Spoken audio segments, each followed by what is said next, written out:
것입니다. 어떻게 감히 할례도 받지 않고 율법도 알지 못하는 상태로 예수님을 믿을 수 있어? 저렇게 더럽고 정결한 상태로 어떻게 하나님 믿는다고 감히 얘기할 수 있어? 하는 생각이 그 유대인들에게 있었던 것이죠. 그들 모두가 난지 8일 만에 할례를 받았고 성전에 모였고 유대교에서 정한 시간을 따라 하루 3번 기도 생활을 하고 율법의 교회를 성실히 준행하고 있었습니다. 처음 예수님 믿었던 12명의 제자를 포함한 모든 믿는 자들이 그랬었던 것이죠. 그래서 만약에 이방인일지라도 그들이 하나님을 믿고자 한다면 그들 또한 자신들이 그랬던 것처럼 할례도 받아야 되고 유대교의 전통을 따라 이 모든 것을 준수해야만 한다고 그들이 생각하고 있었던 것입니다. 그래서 본문에 이 내용이 전개되고 있는 이 사도행전의 이 상황 가운데에서 복음이 이방인에게 전해진 데에 크나큰 문화적 장벽이 있었던 것이죠. 그래서 이방인이 할례를 받지 않고서 예수님 믿을 수 있는가? 이 질문에 대한 문제는 사도행전을 보시다 보면 이후에 사도행전 15장에서 최초의 교회의 회의가 생깁니다. 예루살렘 공회라는 기독교 최초의 회의가 생기는 이유도 이 문제 때문에 생기게 됩니다. 그리고 서신서를 보게 되면 그 서신서가 전해지는 그 모든 이방인 지역에 있는 교회들마다 생겼던 문제도 다 이 문제였습니다. 할례 받지 않고서 이방인이 예수님 믿는 것 가능한가? 이 문제에 대한 것이었죠. 오늘날 우리에게 너무나 이 평등의 이 사상이 우리에게 너무나 일반적이지만 하지만 오늘날 우리에게 일반적인 근대적 평등 사상이 이 세상 가운데 이렇게 전해지게 된 것은 굉장히 오늘로부터 멀지 않은 17세기 이르러서야 근대적 평등 사상이 생기게 됩니다. 이 사도행전 당시에도 로마가 제국을 건설하면서 로마가 가장 근대적 법에 가까운 로마 만민법이라는 것을 통해서 모든 지역 가운데 동일한 통치를 행하고 있었어요. 하지만 그랬을지라도 이 법이 적용된 직접적인 대상은 로마 시민권을 가진 사람들에 해당하는 것이었죠. 그러니까 오늘과 같은 평등 사상이 이때는 전혀 없을 때였습니다. 그래서 베드로가 그래서 그 예루살렘 교회에게 고넬료 회심 사건을 전함으로 인하여서 예루살렘 교회가 점점 변화하게 되었던, 그러니까 민족을 초월한 구원의 보편성이라는 것, 하나님 우리 모두를 구원하실 수 있다라고 하는 이게 우리에게 너무나 일반적인 건데 이게 그 당시로서는 굉장히 충격적이고 파격적이고 개혁적인 그런 생각이었었던 것이죠. 근데 그때 마침 예루살렘 교회가 이것을 깨닫게 된 그 무렵 가운데 앞서 스데반의 순교 사건이 일어나고서 각지로 흩어졌던 그 교인들, 그리스도인들이 각지로 뿔뿔이 흩어져서 본문 보면 페니키아와 키프로스와 안디옥까지 건너가서 복음을 전하게 되었습니다. 이곳들은 이제 유대 인근 지역이죠. 유대의 서쪽 해변에 있는 그 페니키아라든지 바로 앞에 있는 섬 키프로스, 북쪽에 있는 안디옥, 가까운 지역에 있는 자들이 먼저 거기로 가가지고 복음을 전했었던 것입니다. 근데 이곳에 복음 전한 자들은 어떻게 했냐면은 타 지역 예루살렘에 떠나서 타 지역에서 복음을 전하긴 했지만 1차적으로 이들은 유대인들에게만 전했습니다. 유대인들에게만 복음을 전했는데 그것은 이제 이방인들이 복음을 듣지 않아서가 아닌 것입니다. 아까 말씀드린 것처럼 그들의 마음이 아직 이방인에게 열리지 않았기 때문에 유대인에게만 전한 거예요. 당연히 유대인들만 믿을 거라 생각하고 했던 것이죠. 아직 그들의 마음이 이방인에게 열리지 않았던 것이죠. 그래서 사도행전 1장 8절 말씀, 그렇죠? 성령이 우리에게 임하셔서 우리가 권능을 받고 예루살렘과 온 유대와 사마리아 땅끝까지 이르러 주님의 증인이 되도록 하는 하나님의 명령을 지키는데 가장 큰 걸림돌은 우리의 편견인 것입니다. 그래서 우리가 주님의 명령을 따르기에 앞서서 가장 먼저 해야 될 것은 우리의 생각을 내려놓는 것인 것이죠. 그런데 그랬던 이들에게 변화가 일어나게 됩니다. 두 번째 원칙은 무엇인가 하면 선교는 하나님의 손길을 경험하는 시간이라는 것입니다. 우리 20절과 21절 말씀을 함께 읽도록 하겠습니다. 시작. 그런데 그 가운데 키프로스와 구레네 출신인 몇 사람은 안디옥으로 들어가 그리스 사람들에게도 주 예수의 복음을 전하기 시작했습니다. 주의 손이 그들과 함께 하셔서 많은 수의 사람들이 믿고 주께 돌아왔습니다. 아멘.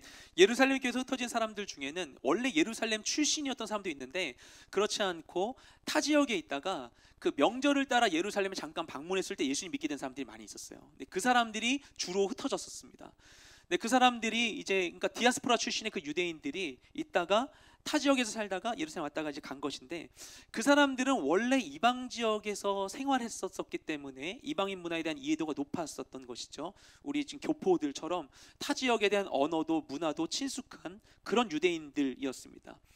그 사람들 중에서 키프로스와 구레네 지역, 그래서 그 지중해 안에 있는 사람들 또는 이제 지중해 남쪽에 있는 북아프리카 지역에 있었던 그 출신의 몇 사람들이 안디옥 지역으로 가게 됩니다. 안디옥에 가서 그리스인들에게 복음을 전하는 모험을 강행하게 됩니다. 근데 이제 우리가 사도행전 읽다 보면 이런 일들이, 그러니까 이방인에게 복음을 전하는 게 이게 처음은 아니거든요. 그래서 예루살렘 핍박 이후에 이방인에게 복음 전하는 일들이 이전에 있었죠. 대표적인 인물이 빌립 집사입니다. 근데 이제 빌립 집사가 한 걸 보면, 빌립 집사가 이제 복음을 전하러 갔던 사마리아 지역을 보면, 사마리아 지역은 유대인은 아니라고 하나 사실 유대인의 피가 섞여 있고, 그들도 그 예수님의 수가성 여인과의 대화를 보면 메시아 사상에 대한 이해가 있는 사람들이었어요. 그렇죠? 그리고 빌립 집사가 복음을 전하게 됐던 에티오피아 내시 같은 경우에 보면, 에티오피아 내시는 이방인이지만 유월절을 따라서 예루살렘 갔던 사람이잖아요. 이 사람은 이방인인 상태로 할례는 하지 않았지만 하나님을 믿는 경건한 유대인이라고 하는 사람이었습니다. 그리고 고넬료도 마찬가지였죠. 이방인이지만 하나님 믿는 사람이었던 것이죠. 그런데 안디옥에서 복음을 전하게 된 그 그리스 사람들은 원래 유대인을 알던 사람들 아니었었고, 하나님에 대해서, 그리스도에 대해서 전혀 알지 못하는 완벽한 이방인이었던 것입니다. 근데 그들에게 복음을 전하는 거, 이거는 이전에 없었던 시도였던 것이죠. 그런데 새로운 일을 행했는데 그 결과는 놀라웠습니다. 많은 사람들이 믿고 주께로 돌아오게 되었던 것이죠. 안디옥이 어딘가 하면은 로마 제국에서 세 번째로 큰 도시였습니다. 그 안디옥 가운데 많은 지식과 많은 종교와 많은 철학과 물질에 노출되어 있던 사람들이 가난의 변방 가운데서 전해졌던 그 복음을 듣고 회개하며 돌이키는 놀라운 역사가 일어나게 되었던 것이죠. 그런데 이런 일들이 어떻게 이루어지게 되었는가? 이 놀라운 일의 이 비밀이 무엇인가 하면 본문 가운데 이렇게 얘기합니다. 주의 손이 그들과 함께 하셨기 때문이다 라고 설명하는 것이죠. 그래서 하나님께서 함께 하시면 이와 같이 놀라운 일들이 일어나게 된다는 것입니다. 그리고 그런 놀라운 일들을 경험할 수 있는 자리가 부르심의 자리죠. 제일 직접적으로는 아우리치와 같은 자리가 그런 것입니다. 제가 예전에 다녔었던 모교회에서 청년부에서 제가 청년부 가가지고 가장 먼저 가봤었던 아우리치가 필리핀이었어요. 마닐라 근교에 있는 빈민촌에 가서 사역을 한 것이었는데, 거기서 막 저희가 다 처음 간 아우리치여가지고 막 되게 열심히 하는 상황 가운데 마지막 날 그 지역에 있는 옆 동네에 있는 어떤 농구장에서 저희가 집회를 하기로 했었어요. 전도 집회를 하기로 했었었는데 그날 비가 온다는 거예요. 비가 오는 상황 가운데에서 이제 그 막 열심히 기도하고 일단 갔어요. 가서 저희가 이제 집회를 하는데 놀라운 일이 뭐였냐면은, 저희가 있었던 그 동네를 빼고 주변 모든 동네는 다 비가 오고 그 동네만 비가 안 왔어요. 정말로 사방에 다 비가 오고 거기만 비가 오지 않았었던, 이것이 저희에게 굉장히 큰 위로가 됐었습니다. 그런 일들. 예전에 그 아프가니스탄에 이제 단기 선교 간 적이 있었었는데, 그때 이제 청년들 한 70명하고 어머니들 한 30명 정도 되는 팀, 총 108명이었어요. 이게 좀 약간 기독교적인 숫자는 아닌데 어쨌든 어떻게 그 숫자였어요. 그래서 그 숫자 가가지고 이제 막 그 사역을 했는데, 거기서 거기가 이제 아프가니스탄 아시면 아시지만 중간에 버미안이라는 곳인데, 버미안 석불이라고 하는 유네스코 세계유산에 등재돼 있던 그곳이 있는 그곳이 좀 되게 제일 못 사는 동네예요. 아프가니스탄에서. 거기에서 이제 집집마다 다니는데, 이제 흑집들 이런 데 가서 다니는데, 그 사람들이 한국인 오니까 너무 반가운 거예요. 이방인은 원래 잘 대해주기도 하는데 너무 반가워서 어떤 이제 어머니들이 이제 돌아다니면서 전도에 돌아다니는데 막 오라고 해가지고 솔직히 갔더니만 이제 차 내주고 해가지고 막 먹고 있었던 거예요. 먹었는데 어떤 아이가 분명 그 집에 같은데 올 때도 봤는데, 이렇게 문에서 이제 밖에서 빼꼼빼꼼 보면서 막 외국인들 오니까 너무 신기해서 보니까 막 자기들은 와 하고 싶은데 그 집 주인의 엄마가 막 가라고 하면서 막 이렇게 다그치더라는 거예요. 그러니까 너무나 안 돼가지고 거기서 나중에 그 아이 오라고 해서 아이를 위해서 기도해 주자고 하려고 하는데, 아이가 좀 이상하더래요. 그러니까 말을 못하는 것 같은 느낌이 드는데, 어쨌든 서로 대화가 안 통해서 진짜 말을 못하는 거 맞나 하면서 못하는 것 같아가지고 일단 기도해 주자고 한 거예요. 막 기도를 해줬대요. 기도한 다음에 그 다음에 기도가 끝날 때가 된 거예요. 근데 뭔가 좀 약간 두렵잖아요. 기도 끝났는데 아무 일도 없으면 어떡하지 이렇게 했는데, 기도가 끝나서 이제 한 분이 이제 마무리해서 아멘 한 다음에 뭐라고 해야 될지 모르겠는 거예요. 그들이 쓰는 언어도 모르고, 그래가지고 이제 다리어를 쓰는 사람들이었는데 모르니까 거기서 아 이렇게 해보신 거예요. 근데 걔가 아 이렇게 반응한 거예요. 근데 사람들이 막 되게 막 좀 이상하더래요. 근데 자기들이 도저히 언어가 안 통해서 이상해서 그 아이를 데리고 엄마랑 같이 데리고 저희 이제 캠프로 왔어요. 선교사님 말씀에 엄마랑 얘기해 보니까 이 아이가 벙어리가 맞았었고 그 기도했을 때 말이 트인 거예요. 예. 근데 그 가셨던 어머니 중에서 그 기도해서 이 간증을 그날 밤에 저희 팀에서 해주신 분은 교회 다닌 지도 오래된 분이 아니었어요. 치유의 은사 이런 거 경험해 본 적도 아니었었는데 그냥 그 금요일 마음을 기도할 때 그 팀 가운데서 그런 일이 있었던 것이죠.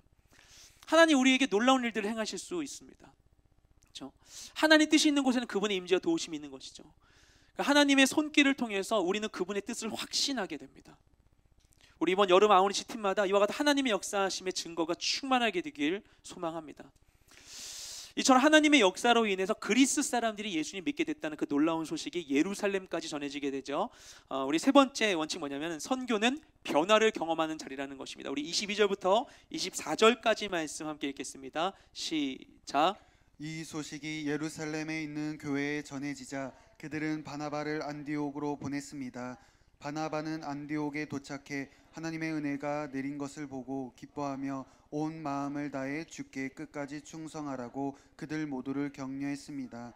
그는 착하고 성령과 믿음이 충만한 사람이었기 때문에 수많은 사람들이 주께 나오게 됐습니다. 아멘. 안디옥에서 이방인들이 복음을 듣고 믿게 됐다는 그 소식이 예루살렘까지, 거의 본부격인 예루살렘까지 전파됩니다. 그 예루살렘 교회 성도들은 이 일을 굉장히 관심 있게 여겼던 것 같아요. 놀라운 부흥의 역사가 있었기 때문인 것이죠. 그런데 사람들이 믿기는 했는데 아직 교회로서의 모습을 갖추지 못한 상태였던 것입니다.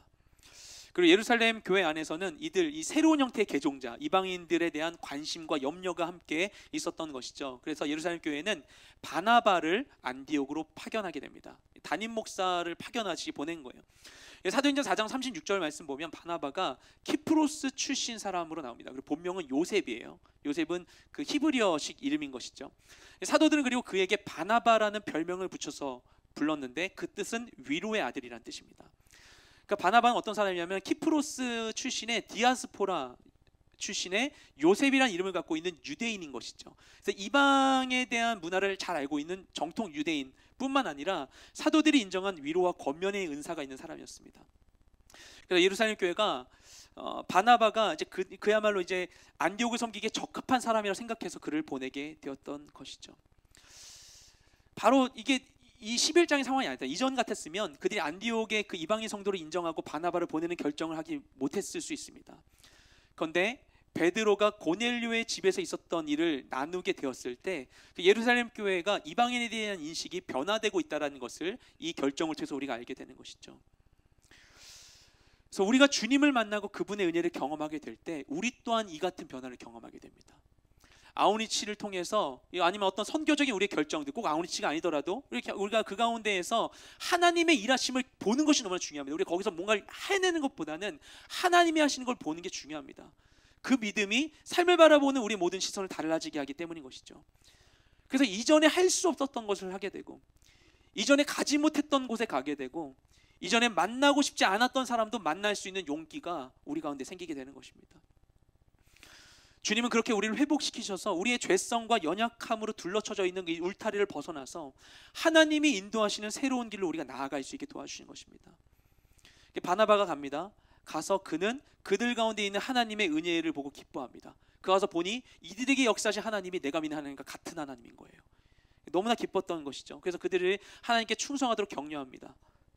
왜냐하면 이 믿음 이후에는 박해가 있을 것을 알고 있기 때문인 것이죠. 자신이 이미 예루살렘 교회의 박해를 경험해 봤기 때문에 이 믿음을 굳건히 하도록 격려해 주게 되는 것입니다.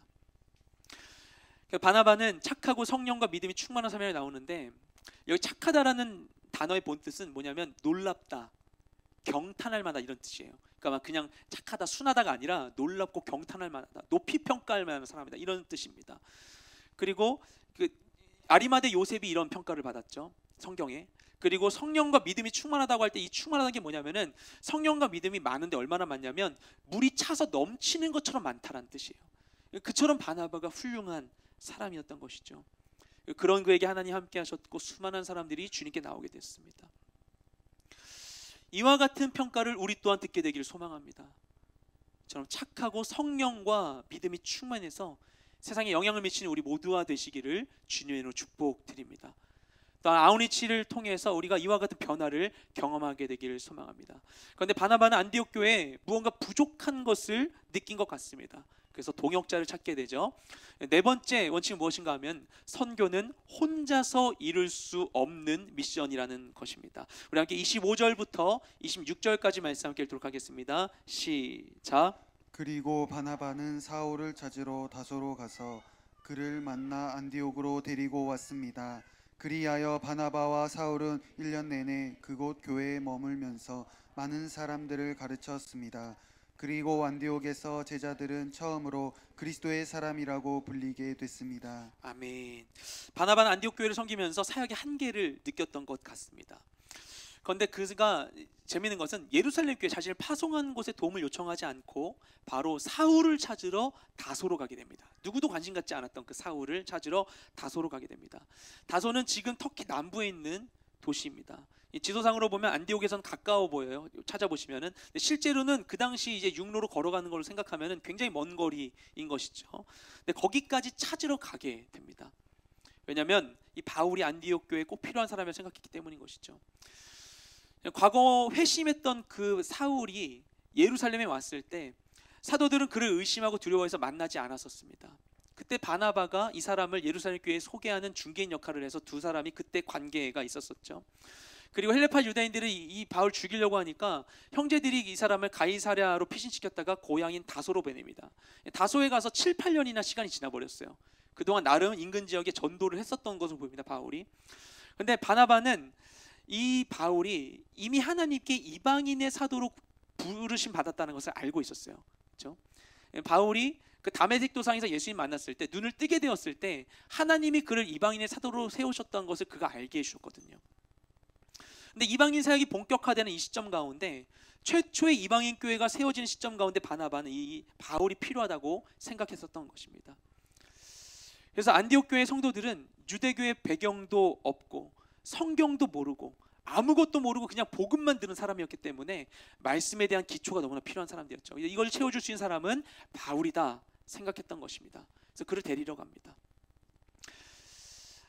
안디옥 교회는 어떤 곳이었죠? 이곳은 바나바가 가서 자신이 많은 이들의 지지 속에서 담임 목회를 하고 있는 곳이라고 생각할 수 있습니다. 오늘날 우리의 시선을 보면. 그런데 교회와 성도들의 필요를 위해서 또 하나님의 일을 위해서 자신의 권위를 주장하지 않고 겸손히 하나님이 원하시는 사람, 교회에 필요한 사람을 찾고 초청한 것입니다. 우리가 교회에서 섬기다 보면 또는 사회에서도 내가 뭔가를 하다 보면 처음에는 좋은 마음으로 시작하더라도 하다 보면 관성이 생깁니다. 그래서 내가 하는 것만이 잘 되기를 바라고 내가 존중받고자 하는 마음도 점점 더 커지게 되는 것이죠. 그래서 하나님의 일을 하면서도 이게 하나님의 일이 아닌 나의 일로 변질될 수가 있게 되는 것입니다. 처음에는 예수님 너무나 대접하고 싶었던 마르다가 결국 힘들어서 자기 동생을 후욕하고 예수님한테 이렇게 혼내달라고 조종하고 있는 것과 같이 우리도 좋은 일로 시작했다가 좋지 않게 이것을 맺을 수가 있게 되는 것이죠. 하지만 어디서든지 우리가 하나님의 주권을 인정한다면 그러면 이와 같은 나를 드러내고자 하는 욕망으로부터 자유롭게 되고 겸손히 섬기며 기뻐할 수 있게 되는 것입니다. 그리고 결국에는 그것이 나와 타인 모두에게 유익이 되는 것이죠. 그리고 나 혼자 해내는 것보다 더 크고 아름다운 결실을 거두게 되는 것입니다. 그래서 결국 그들이 같이 섬깁니다. 바나바 사울이 1년간 섬기는 1년간 교회에 머물면서 섬기게 되는데 열심히 말씀의 기초부터 탄탄하게 교육합니다. 그러자 그 1년간의 사역의 결실이 오늘 본문에 뭐라고 나오냐면은 안디옥 교회에서 양육받은 제자들이 처음으로 그리스도의 사람이라는 칭호를 얻게 되었다라는 것입니다. 이때부터 그리스도인이라는 말이 생기게 된 것이죠. 헬라어로는 표현이 크리스티아누스입니다. 이게 그리스도의 종들이란 뜻입니다. 그리스도의 종들, 그리스도의 추종자. 근데 이 명칭이 주어졌다는 게 굉장히 중요합니다. 왜 중요하냐면 이전에 있었던 이 교회 다니는 사람들은 유대인으로부터 그렇게 구별되지 않았어요. 유대인 중에서 예수를 메시아라고 믿는 뭐 메시아파 유대인, 나사렛파 유대인 이런 정도로 취급되고 있었습니다. 근데 이때 이들이 하나님을 믿는 이 신앙의 형태를 통해서 세상 사람이 봤을 때 이들은 이전에 있었던 그 다른 부류의 사람들, 기존의 그 카테고리 넣을 수 없는 확연히 다른 새로운 사람이다라는 평가를 받게 되었던 것입니다. 그래서 이들은 그리스도인이다라는 새로운 정체성을 받게 되었던 것이죠. 이 말에는 그들을 향한 조롱과 야유도 있었을 것입니다. 하지만 그리스도의 사람으로 불린 것, 뭔가 당신들은 다르다라는 이 평가가 오히려 역으로 그들에게, 또한 그리스도 불림받는 우리들에게 큰 영예가 되는 것이죠. 예전 저희 어머니께서 중학교 때 그 학부모님들이 모여야 되는 자리가 있어서 가셨었어요. 버스를 타고 이동하는 자리인데 거기서 이제 그 교장 선생님이 그러셨대요. 윤식이 어머니 또 노래 한번 불러보시죠, 이렇게 하셨대요. 근데 저희 어머니 어디 가서 막 이렇게 노래 잘 안 부르시거든요. 그래가지고 아무튼 근데 저희 어머니께서 그래서 막 사람들이 불러요, 노래 불러요 이렇게 하니까 이렇게 알겠다고 해가지고는 일어서셔가지고는 앞으로 이제 버스 이렇게 가운데 가셨겠죠 아마도. 그래서는 이제 노래를 부르셨습니다. 예. 돈으로도 못 가요 하나님, 이걸 부르신 거예요. 저희 어머니께서 주일학교 교사를 되게 오래 하셨거든요. 그래서 저희 어머니 레파토리가 이거 말고 나머지 제가 잘 모르는 건데 그때 다른 그 어린이 찬송가가 있어요. 이걸 막 부르셨대요. 그러니까 부르고 나니까 막 사람들이 막 브라보 이렇게 했대요. 그리고 교장 선생님이 잘 부르시네요 이렇게 하면서 했다고. 저희 어머니가 그 순간에 불러야 되는데 뭘 부르자면서 뭔가 복음은 전해야겠고 이렇게 해가지고 이걸 부르셨었던 거예요. 예, 그 얘기 듣는데 너무 어머니가 자랑스러웠었어요. 예. 그것이 내가 그리스도인인 걸 나타내는 게 우리를 소외되게 만들지 않는다는 것입니다. 여러분 그런 일들 너무나 많으시겠지만 힘든 순간도 있겠지만 저도 이제 술에 대한 것에 대한 두려움이, 저 원래 아버지랑 좀 상처가 있어서 술을 원래 되게 술 미워했었어요. 싫어했었어요.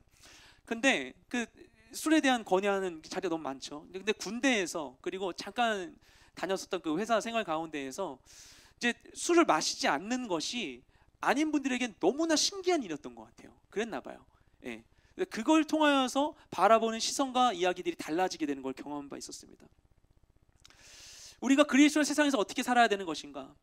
세상이 교회와 다르다고 생각하기 때문에 우리가 피해주지 않으려고 튀어나온 못과 같이 불편하고 이질적인 존재가 되고 싶지 않아서, 그래서 자신의 신앙을 드러내고 다르다는 인상을 주지 않기 위해 노력하는 경우가 너무나 많이 있습니다. 그 마음에 있는, 그 근저에 있는 그 마음은 너무나 착하고 좋은 것이죠. 우리가 세상과 차별 없이 관계하는 게 중요합니다. 나는 거룩해, 이 죄인들 이러면서 이렇게 할 수 없는 것이죠. 그런데 우리가 차별 없이 관계를 맺으면서도 세상과 같을 수 없는 그 우리만의 정체성을 나타낸다는 것이, 그것이 절대 우리를 소외되게 만들지 않는다는 것입니다. 오히려 그것은 우리의 삶의 의미와 우리가 지키고자 하는 것의 가치가 무엇인지를 분명하게 해준다는 것입니다. 그리고 가만 보면요, 세상도 내가 알고 있고 행하고 있는 것과는 다른 무언가, 새로운 무언가가 있기를 원하고 있다는 것이죠. 진짜 착한 누군가가 있었으면 좋겠다. 진짜 거룩한 사람이 있었으면 좋겠다. 나 그런 사람 만나고 싶다. 그 갈망 가운데 세상 사람들도 있다는 것입니다. 우리가 그 역할을 해주길 원한다는 것이죠. 안디옥 교회 성도들은 로마 제국에서의 그 세 번째의 커다란 그 거대 도시 안디옥에서 다른 무엇과도, 모든 게 있는 그곳에서, 모든 게 있는 자리에서 다른 무엇과도 같지 않은 새로운 무리들로 인정받게 되었습니다. 그런데 이와 같은 그들의 변화가 어디서 시작됐는가? 바나바와 바울이 함께한 그 1년간의 신앙교육을 통해서 이루어지게 됐다는 것이죠.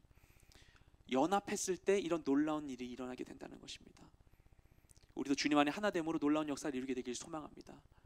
우리 삶의 자리 가운데서 우리 또한 그런 이야기를 들었으면 좋겠습니다. 그렇죠? 그리스도인으로 불리게 되는 것. 당신이 뭔가 다르다. 교회 다니는 사람 뭔가 다르다. 교회 다니는 사람들이 당신과 같다면 나도 교회 가고 싶다. 이런 이야기를 들을 수 있는 우리 모두가 될 수 있기를 주님의 이름으로 축복드립니다.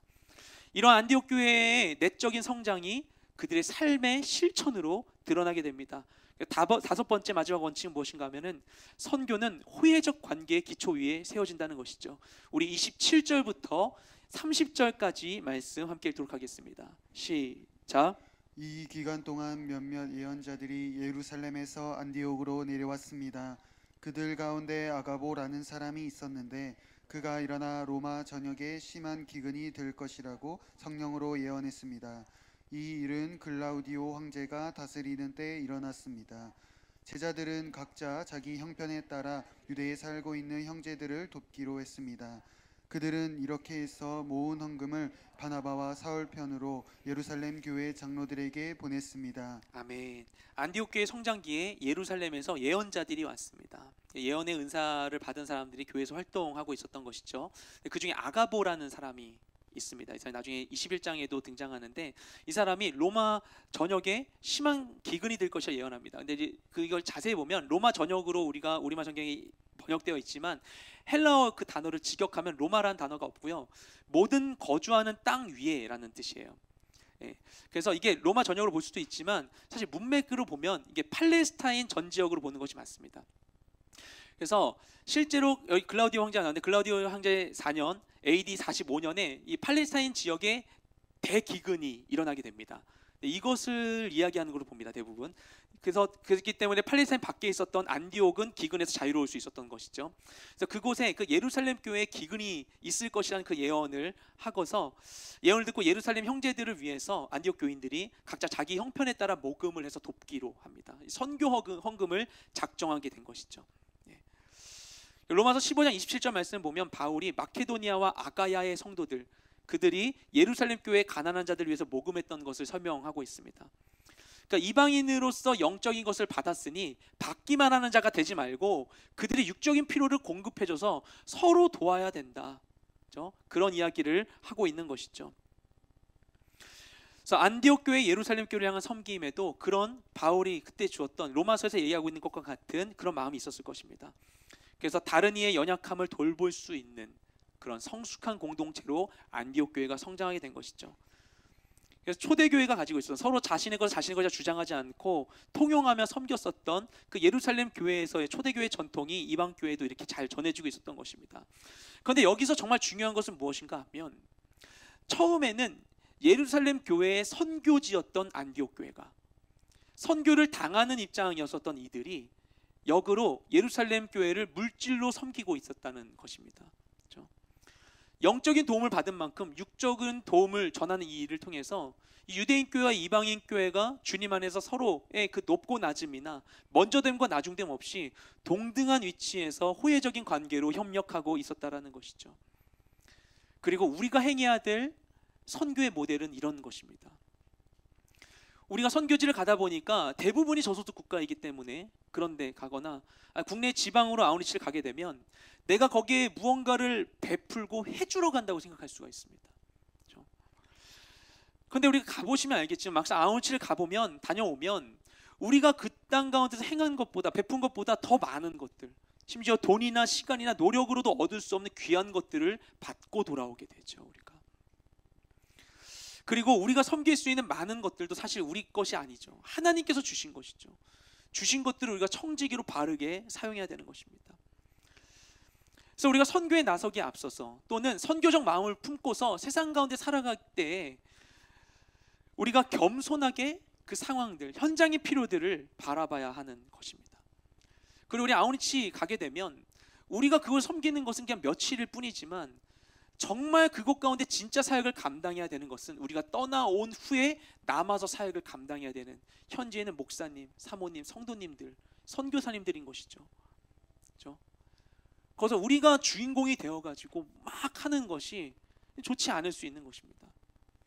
태국의 북부에 있는 카렌족을 섬기고 있는 한 목사님, 선교사님이 계신데 그분에게서 이제 정기적인 기도 편지를 받는데 그분이 얘기하는 것 중에 정말 중요한 게 뭐냐면은 한국인 선교사로 가 있으면서 현지 그 교단 목사로서 활동을 하세요.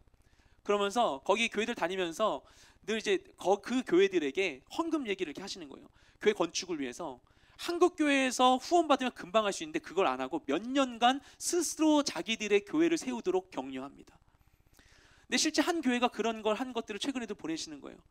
어떤 교회에서 입당 예배를 했는데 마치 주객이 전도된 것 같은 실제 수고했던 것은 어려운 헌금 진짜 많은 돈 아닌데도 그거를 정말 최선을 다해서 하나님께 올려드리고 벽돌 옮기고 수고했던 성도들 너무나 많았는데 그들이 축복받지 못했던 자리에서 느낀 바가 많다. 우리가 직접 하겠다. 이런 현지 목사님의 이야기를 전해주신 거예요. 우리가 여기서 많은 걸 할 수 있는데 거기서 우리가 주인공이 되지 않도록 해야 됩니다. 그 교회가 든든히 설 수 있도록 우리는 그 교회 청년부인 것처럼 섬겨야만 하는 것이죠.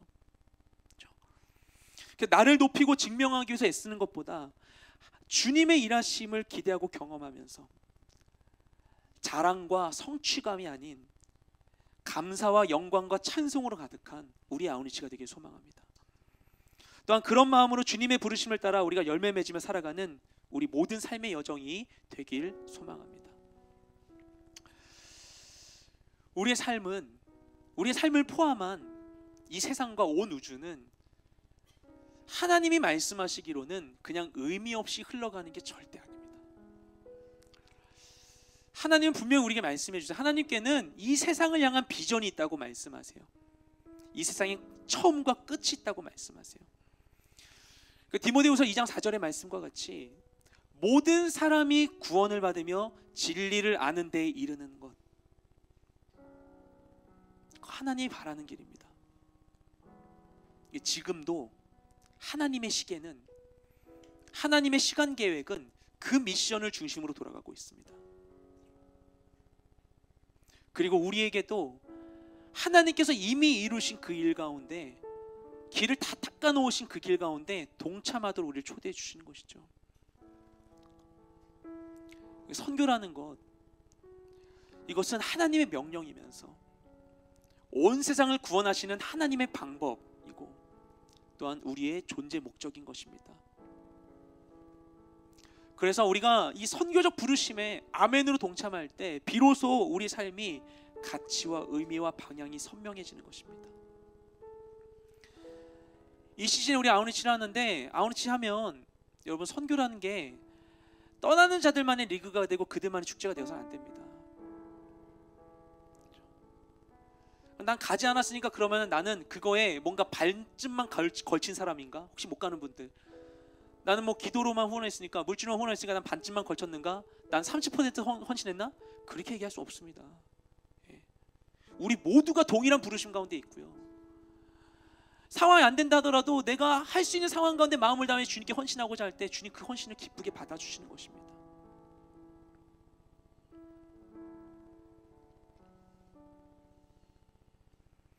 아우리치를 가거나 혹은 기도와 물질로 후원하면서 이뿐 아니라 각자의 삶에서 우리의 이 살아가는 모든 삶의 자리 가운데에서 이 선교적 비전, 주님의 부르심을 성취하며 하나의 나라를 가까이 누리는 증인된 삶을 살아가는 우리 모두가 되시기를 주님의 이름으로 축복드립니다.